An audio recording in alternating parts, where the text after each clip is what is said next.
Hello everyone! So for today's video nga, ay wala dito yung mother-in-law ko. Umano na siya at pumunta siya sa kanyang sister-in-law dahil birthday nga ngayon. So dahil nga tanghalian na naman nakita ko kasi itong baka na naka-stock pa rin sa aming fridge. Kaya kinuha ko na para mailuto. So lulutuin ko nga ngayon ay wok noodles. So yun ay parang pansit din siya guys. May paghawig sa pansit pero iba lang yung process ng pagluluto. So nahinto nga ako dyan dahil nga may delivery guy na dumating. So itong parsley guys ay gagamitin din natin. So hinugasan ko na nga ito dahil ito yung pinakalas na ilalak natin sa atin wok noodles. So isa rin to sa gusto ni Lane at hindi nga ako masyado maglalagay ng maraming gulay dahil hindi naman mahilig si Lane sa gulay. So okay na sa akin yung merong carrots at saka bell pepper dahil gusto rin niya ni Sarah. Si Sarah naman wala namang pinipili pero gusto ko kasi lahat kami is nakakakain. Kumbaga walang naiiwan. So yun nga guys, ginisa ko na nga itong karne at hindi ko siya nilagyan ng oil muna kasi mag-uusa nga siya, mag-oil siya sa kanyang sarili. At habang nga nakasalang yung ating karne ay ginagayat ko na nga itong carrots.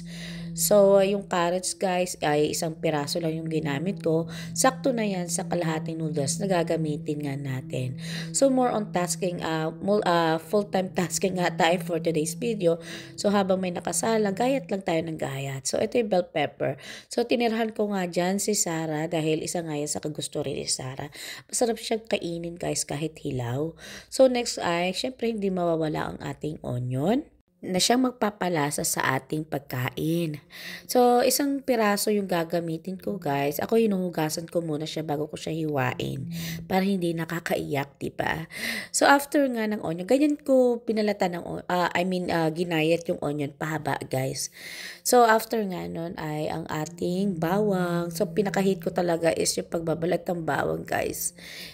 Yan talaga yung ayaw dahil ko talagang tinatamad talaga akong magbalat ng bawang. Anyway, so after nga nan ay hinangaw ko na nga itong ating noodles kasi kanina pa siya nakasalang guys. 8 minutes lang naman.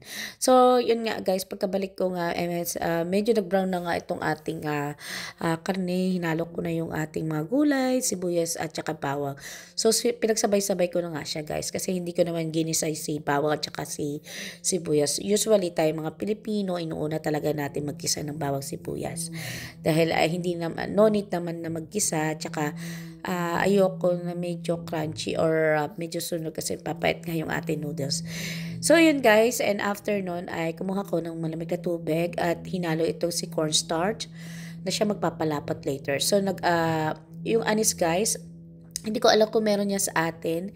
So, ayun guys, nilagyan ko lang siya ng 2 tablespoon na toyo at saka ng Maggi seasoning. So, ayun guys, hinalo ko na rin. So, kumuha din ako ng isang basong tubig mula sa pinakuluan natin ng pasta. So, nagdagat pa nga ako ng Maggi seasoning. So, baka naman Maggi, diba? So, ayun na guys, madali lang naman as long as luto na yung ating pasta, diba? Halo-halo na lang tayo dyan. So, siguro 30 minutes kaya siya lutuin talaga.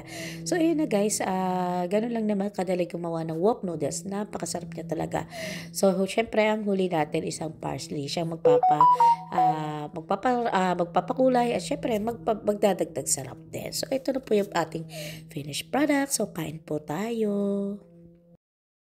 So, kumakain na nga kami dyan ni Sarah at tinanong ko nga siya kung gusto niya nga maglakat after namin kumain. So, umuon naman siya sa akin kasi yun talaga guys ang aming routine ni Sarah. Kung hindi siya matutulog ng after lunch is maglalakad kami. So, syempre, binisita ko nga itong aking bawang. Malago pa rin siya guys and next year ng October is ma-harvest na nga namin siya. So yun guys, ito na ang aming paglalakad at maraming salamat sa inyong panonood at wag nawa kayo magsawa na suportahan at panoorin ang aming mga vlogs ni Sarah sa aming buhay at simpleng buhay dito sa The Netherlands. Bye bye! God bless!